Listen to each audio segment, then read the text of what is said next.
스페셜원입니다. 오늘 장 초반 스페셜원 시간에는 김민준 전문가 이 되는 종목 가운데서도 좀 선별적으로 대응 전략을 세워보자 이런 쪽 이야기를 해주셨는데 오늘 장을 보면서 또 어떤 점을 포착을 했는지 내일 장에 대한 투자 전략까지 이야기 나눠보겠습니다. 전문가님 안녕하세요.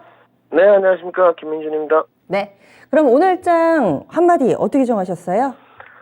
오늘은 주식은 인고의 산물이다. 이렇게 한번 정해봤습니다. 올라서 이렇게 막 굉장히 긍정적이고 희망차고 이런 내용을 기대했었는데 인고의 산물이다 이렇게 주신 이유가 있을 것 같아요.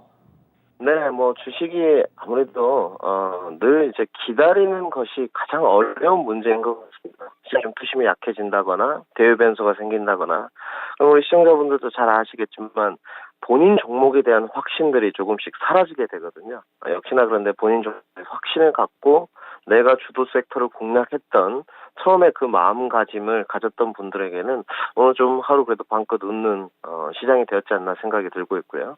오늘은 역시나 테마던 종목들의 부각보다는 기존에 주도 역할을 해야 되는 섹터들이 좀 반등이 나왔다는 측면에서 또 그 섹터들이 지금까지는 반등이 더뎠다는 측면에서 오늘 저 한마디로 주식은 인고의 산물이다. 이렇게 한번 정해봤습니다. 네, 그러면 세부적으로 들어가겠습니다. 오늘 시장 분석하는 데 있어서 중요한 점들 몇 가지 포착해 주시죠. 네, 우선 스페셜한 시장 분석을 시작하기 전에 항생지수를 좀 보셔야 되겠는데 아마 앵커님도 마찬가지실 때 시청자분들이 오늘 굉장히 의아하게 생각하셨을 거예요. 커플링 관계를 좀 생각한다면 항생지수가 이렇게 많이 떨어졌을 때 신흥국 시장에 결코 좋은 영향은 주지 않거든요.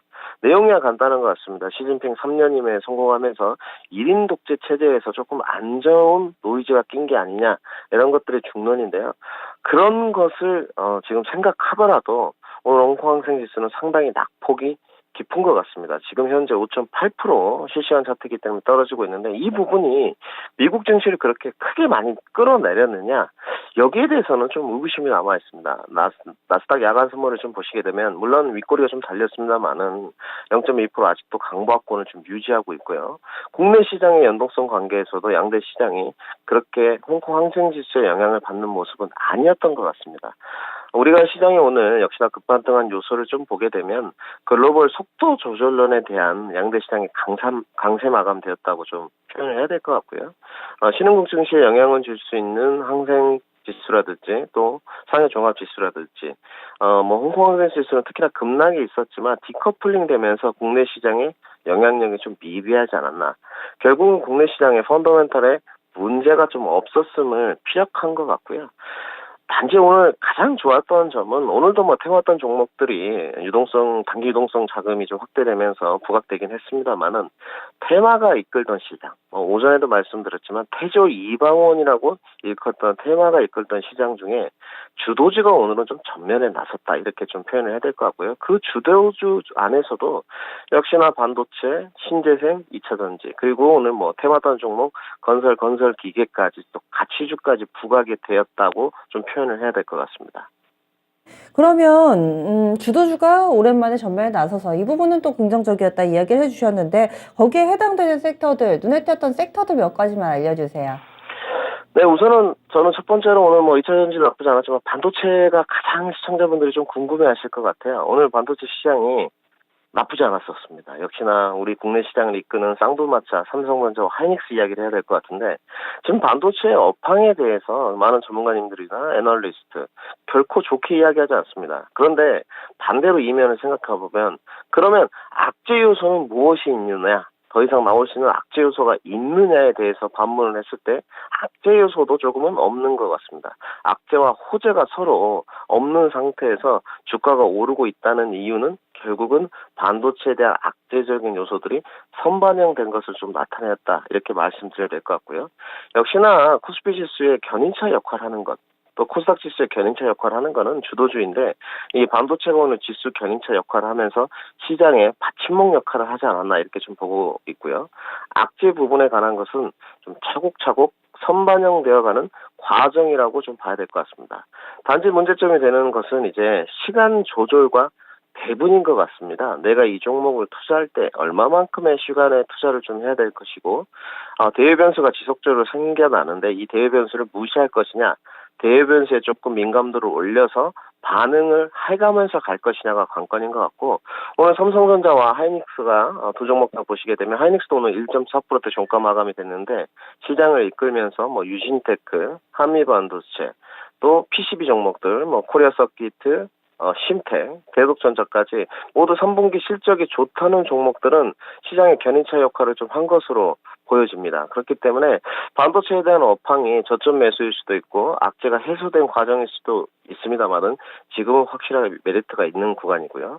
두 번째로 좀 봐야 될 게 건설과 건설 기계인 것 같습니다. 근데 이 부분은 제가 좀 간단하게 정리를 했습니다. 오늘 이토마토에서도 많이 다뤘고 우리 또 다른 경제방송에서도 많이 다뤘는데 레고랜드로 이제 촉발된 사태인데 이 작은 경색 문제가 좀 있었다 저는 이렇게 보여지는데 이 부분을 문제점이 뭐 단시간에 부각된 것이 아닌데 결국은 정부에서 문제 대응에 나섰다 이렇게 좀 봐야 될 것 같고요. 역시나 채권 시장은 이제 안정펀드인데 이 채권 시장 안정펀드를 재가동시키면서 이런 소식이 뉴스플로를 타고 좀 전해지면서 단기 유동성 확보가 좀 해결됐고 역시나 이 어려움이 좀 해소되는 과정에서 건설 섹터들이 좀 부각된 것 같습니다. 대우건설, 뭐 동부건설 등등 오늘 건설 종목들 또 건자재 종목들이 시장 대비 상당히 좀 강한 모습을 보였고요. 단지 이 단기 유동성 확보가 되었기 때문에 분명히 단기적인 해소 과정은 분명히 일어날 수 있지만 제 주관적인 판단으로 아직까지도 좀 미봉책이고 단기 이슈로 좀 봐야 될 것 같고요. 특히나 오늘 성신영해 같은 경우는 종가막이 25% 마감됐습니다. 차트 모습 보시면 상당히 장대 양봉과 거래량이 좀 동반됐는데 네옴시티 건설 참여 중이라는 소문이었습니다. 저도 오늘 대본을 준비하면서 그 소문에 대한 사실 여부를 지속적으로 확인해 보려고 했는데 확인되지 아직 않았고요. 단지 모멘텀 부각이 된 것 같습니다. 이런 부분들은 네옴시티의 뭐 건설 참여가 확정적이다. 송신양회에서 좀 투명성 제고를 위해서 공시로 밝혀진다면 좋을 노릇이실 것 같고요. 만약에 이 부분이 조금 허위로 밝혀지면 제가 봤을 땐 주가는 다시 한번 하락세로 돌아설 수 있기 때문에 진위 여부에 대해서는 확인이 좀 필요할 것 같습니다. 마지막으로 이제 2차 전지 부분인데 오늘 2차 전지 부분들은 상당히 좋았습니다. 뭐 에코프로 BM이 조금 더딘 모습이었습니다만은 뭐 LNF 3.8% 종가 마감됐고요. 포스코 케미칼도 4%대 마감, 뭐 코스모 신소재도 1.7%, 그다음에 LG 에너지 솔루션, 삼성 SDI 모두 좋은 모습이었는데 역시나 아까 말씀드렸듯이 시장의 주도주가 역시나 전면에 나서는 모습이었고 더불어서 친환경 파트까지 물론 하나솔루션에 대한은 뭐 오늘 회사채 노이즈가 좀 있었습니다만 신재생 파트까지 다 나쁘지 않았습니다. 신성 ENG라든지 현대에너지 솔루션 모두 좋은 모습이었는데 종목별 등락 과정에 차이가 있지만 전반적으로 상승 마감되었다는 것이 결국에 친환경 대선언에 영향력이 있느냐 영향력이 없음을 시사했다고 좀 말씀드려야 될 것 같고요. 단지 이 종목 선별화는 분명히 진행이 돼가는 과정 같습니다. 이 종목 선별화가 수익률 게임의 승패를 가를 것으로 좀 보여지고 있고요. 역시나 대형주 쪽에 조금 더 2차 전지는 포커싱을 둬야 된다. 삼성 SDI와 LG 에너지 솔루션 좀 추천드리고 싶고요. 역시나 신재생 에너지 파트에서는 태양광, 풍력, 수소 순으로 조금 순환매가 이루어지지 않을까 이렇게 전망을 하고 있습니다. 그러면은 전략 간략하게 좀 정리해 주세요.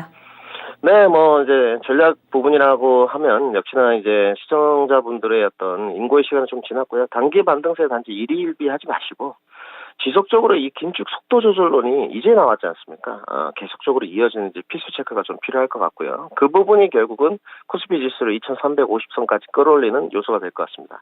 단기 유동성의 확보에 따른 이 테마성 공략보다는 지금 시장 주도주가 아직도 저가 메리트가 있기 때문에 시장 주도주, 반도체라든지 자동차라든지 아니면 눌림목 구간의 2차 전지를 선취하는 전략이 좀 필요하고요.